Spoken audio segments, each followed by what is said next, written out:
Para kaum muslimin dan muslimah, kemudian berikutnya adalah kalimat ke-73, ialah al-awal. Al-awal bermakna Allah zat yang maha awal. Allah adalah zat yang pertama kali, di mana tidak ada permulaannya, tidak ada sesuatu apapun sebelum Allah. Dan tidak ada sesuatu yang bersama Allah, yang menemani kepada Allah, barengi dalam ketuhanannya, tidak ada. Maka adapun Allah yang maha mendahului terhadap segala sesuatu, Allah zat yang tidak ada kesudahannya. Allah tidak ada kesudahannya dalam artian bagi Allah di dalam sifat dan wujudnya itu akan abadi. Allah tidak terbatas waktu, baik sifat maupun wujudnya. Kalau manusia itu kan ada masanya. Kaum muslimin dan muslimah yang berbahagia, sekali lagi kami ulangi, maka adapun Allah adalah zat yang mendahului terhadap segala sesuatu. Ini Allah zat yang maha awal. Allah zat yang awal, tidak akan ada kesudahannya bagi Allah di dalam sifat dan wujudnya. Artinya Allah tidak terbatas waktu dan juga sifat dan juga wujudnya. Dan Allah adalah zat yang segalanya, seluruh makhluknya bermula dari Allah. Jadi Allah lah yang telah menciptakan terhadap seluruh makhluknya. Para kaum muslimin dan muslimah, bahwa Allah adalah zat yang maha awal, artinya semua yang tercipta di dunia ini adalah berkat Allah. Allah yang menciptakan seluruh makhluknya. Kemudian Allah juga menciptakan qadar-qadarnya makhluknya Allah dengan segala tujuan hidupnya.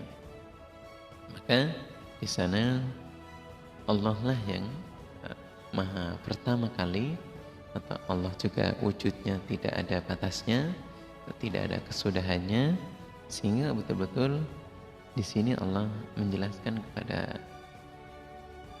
kita bahwa sifat awalnya Allah itu betul-betul tidak ada yang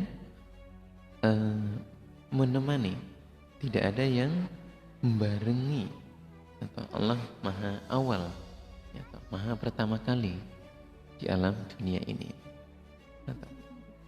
Begitu pula dalam penjabaran yang awal bahwa Allah juga akan menjadi zat yang abadi, atau terus sampai di hari akhirat nanti.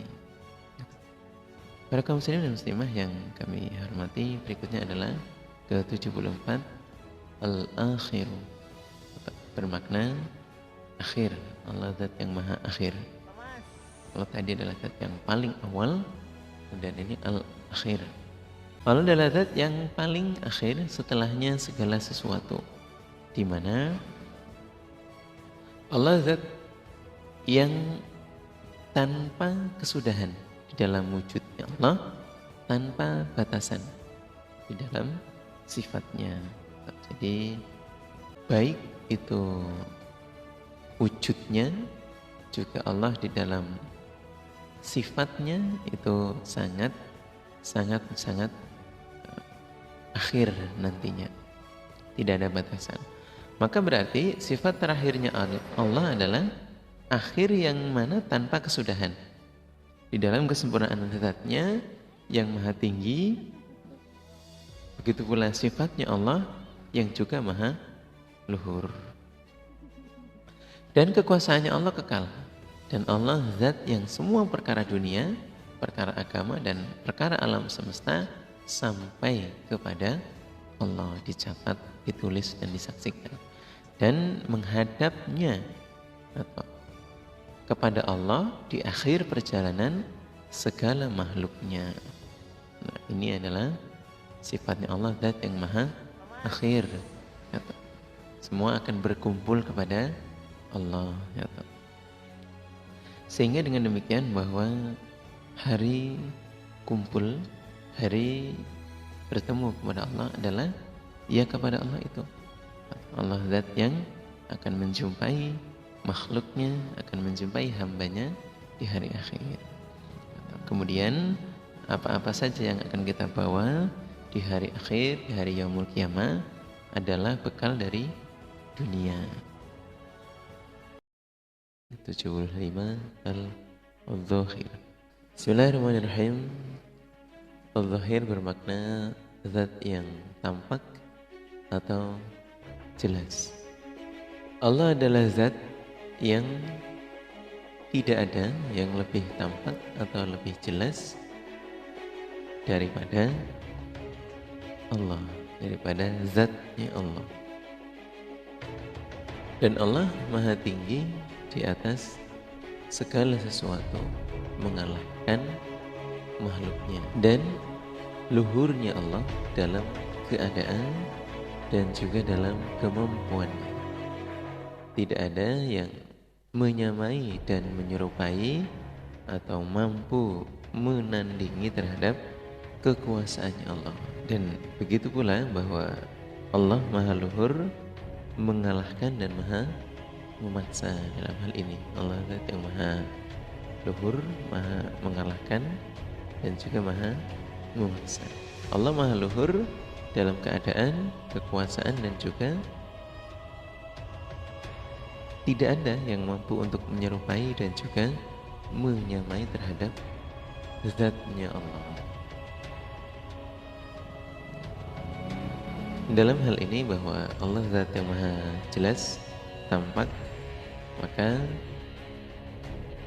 terjemah dari nama dan sifatnya Allah yang sebelumnya juga telah sangat-sangat kita amati dan dengarkan bahwa Allah sangat jelas dan tampak dengan mentafakuri, mentadaburi terhadap apa yang Allah telah ciptakan, mengamati dan juga mengambil hikmah dari apa yang telah Allah wujudkan di dunia ini.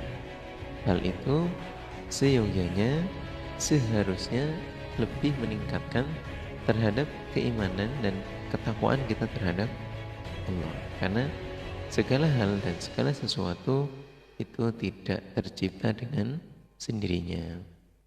Ada zatnya Allah yang menciptakan pada hal itu, menunjukkan bahwa Allah zat yang maha tampak.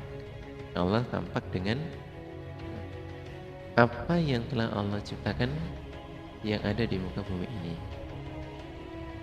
Para kaum muslimin dan muslimah yang berbahagia, atau secara ilmiah bahwa hal itu memang memerlukan sains atau memerlukan pendalaman yang sangat luar biasa ketika mengamati dan mentafakuri penciptaan Allah.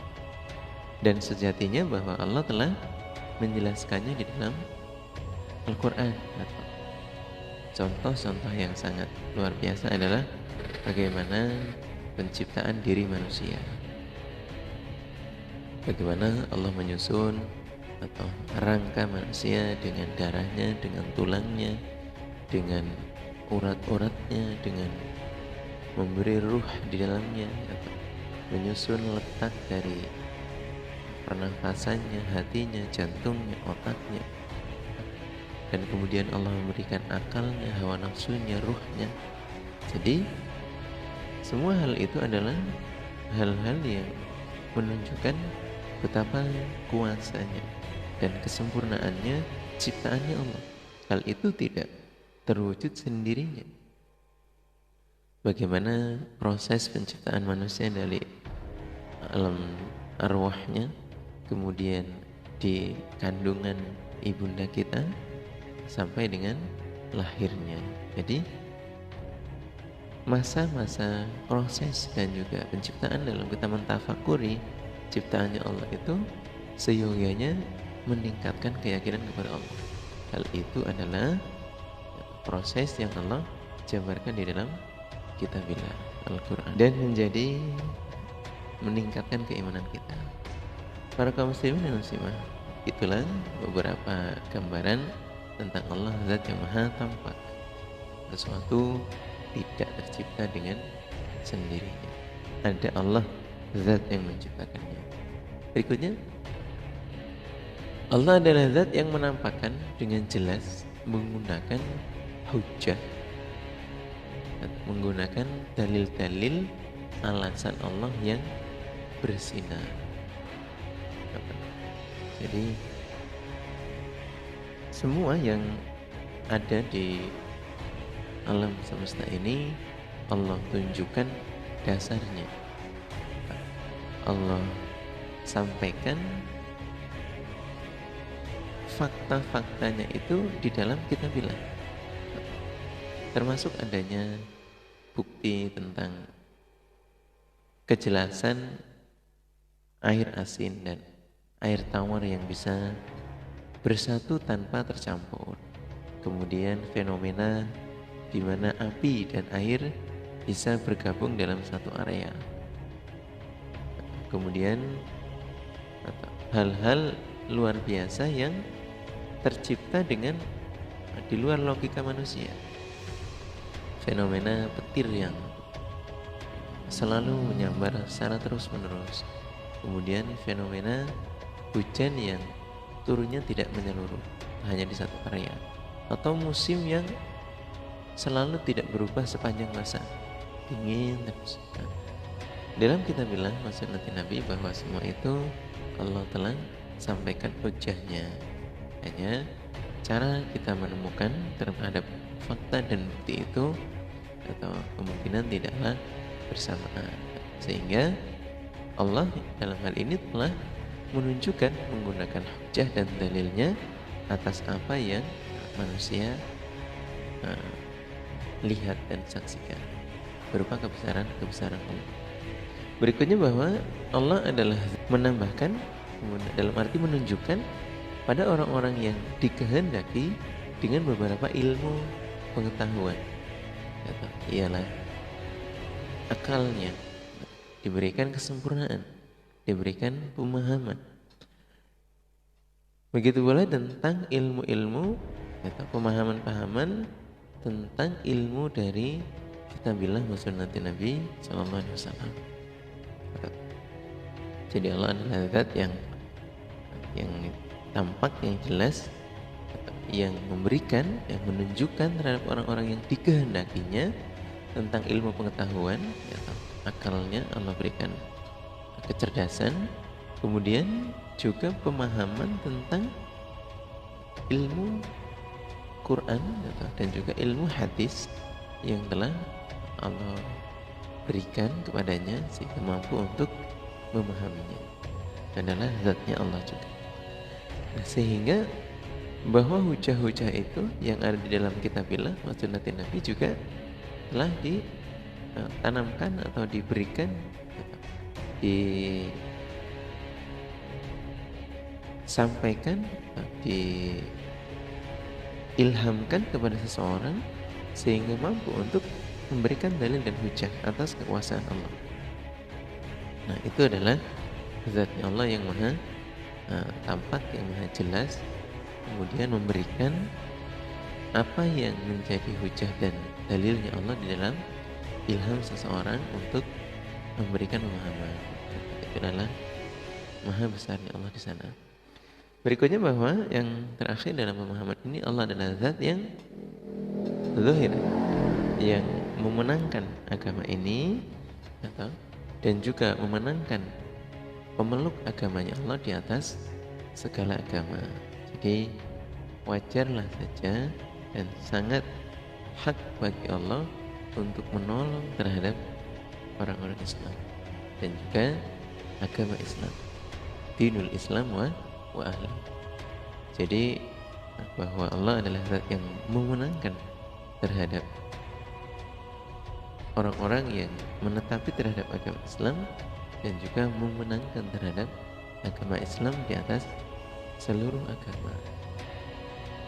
Para kaum muslimin dan muslimah, bahwa saat ini kita telah sama-sama meyakini dan kemudian menghayati bahwa agama Islam itu telah sempurna, atau dalam kitabillah sunnatin Nabi telah dijelaskan bahwa tidak ada lagi agama yang lebih sempurna dibandingkan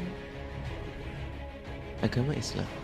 Agama Islam itu telah diwahyukan kepada Rasulullah SAW di dalam masa yang lama, 23 tahun lebih, kemudian diperkuat oleh para sahabat, para tabi'in, para tabi'ahun yang memberikan ilmu-ilmunya, kemudian memberikan penjabaran dan penjelasan.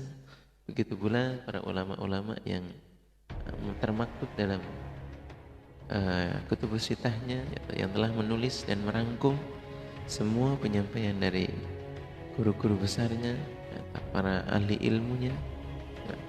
Dan mungkin bahwa banyak ilmu-ilmu yang masih belum kita temui di sana.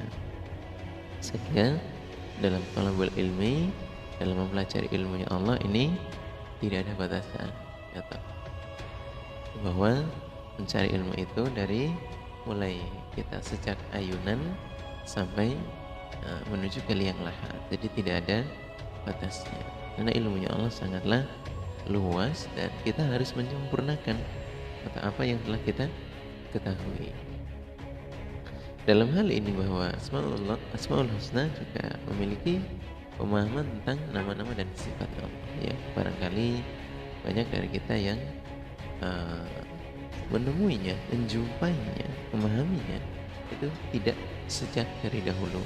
Maka semangatan kita dalam mempelajari asma Allah dan sifat-sifat Allah ya terus kita tingkatkan. Berikutnya adalah kalimat ke-76, ialah Al-Batin. Al-Batin bermakna Allah Zat yang Maha Samar.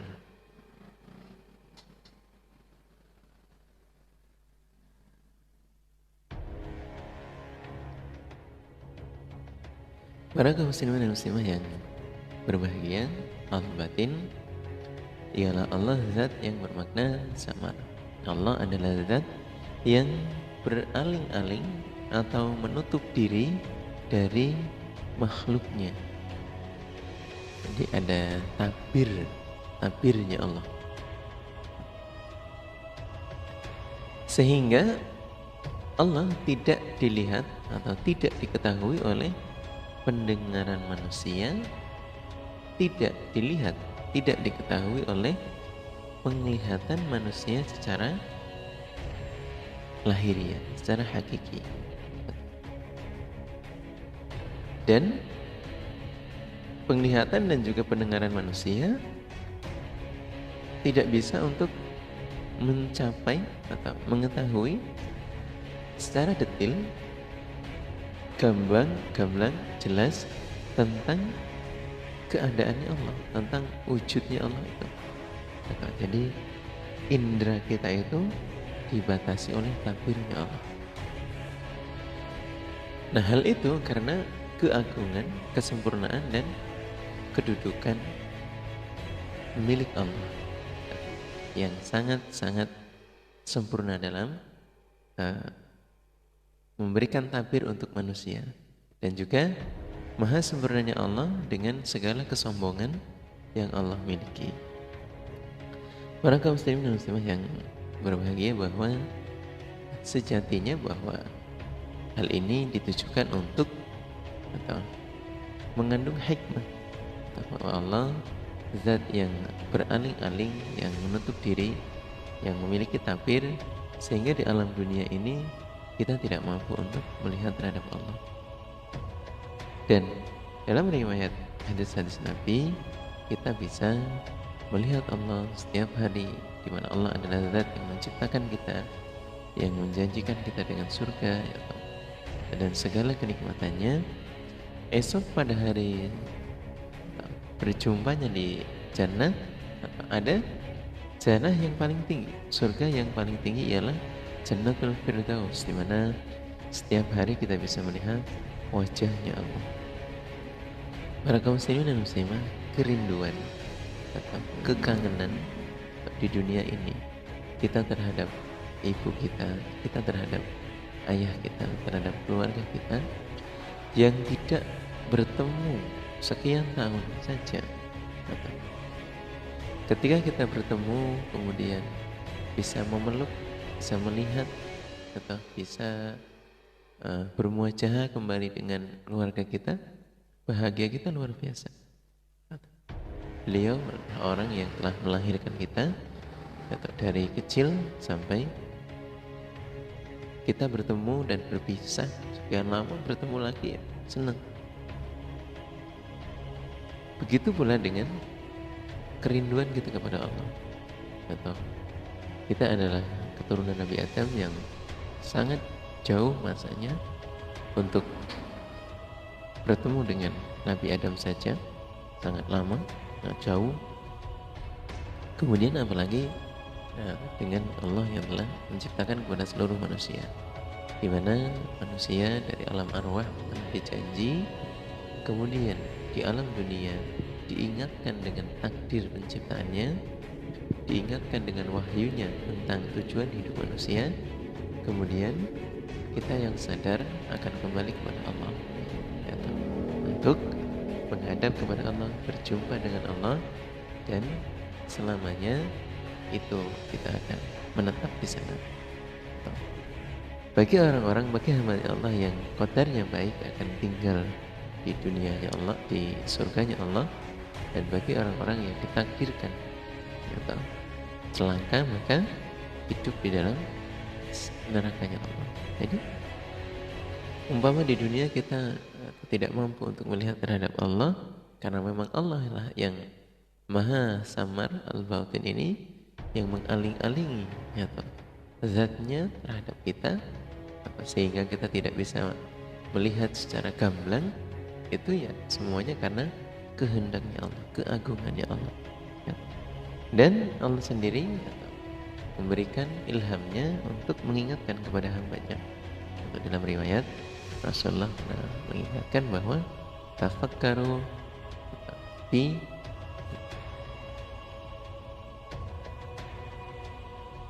zatillah wala tafakkaru fi khalqillah wala tafakkaru fi zatillah. Jadi kalau untuk meyakini sebuah keimanan agar lebih mantap, bertafakurlah, bertadzaburlah, mengamatilah terhadap apa yang Allah telah wujudkan, apa yang Allah telah ciptakan di dunia ini. Jangan selalu berupaya untuk mendapatkan sebuah kejelasan tentang wujud asli dari keadaannya Allah. Karena umpama selalu berupaya demikian, fatuhlik, maka keimanan kita bisa rusak, akan membuat kita tidak yakin kepada Allah. Nah, dalam hal ini adalah keimanan kepada Allah, atau bahwa rukun iman itu sudah sangat diterangkan dari mulai kita menyatakan Islam, atau maka jangan sampai dirusak dengan keyakinan yang hal-hal yang seperti itu, bahasan yang membuat kita ragu-ragu. Karena dalam sebuah keraguan di sana akan mudah disisipi oleh jin, oleh setan, oleh bala tentaranya yang membuat hati kita itu enggak yakin atau tidak memiliki kepercayaan terhadap keagungannya Allah.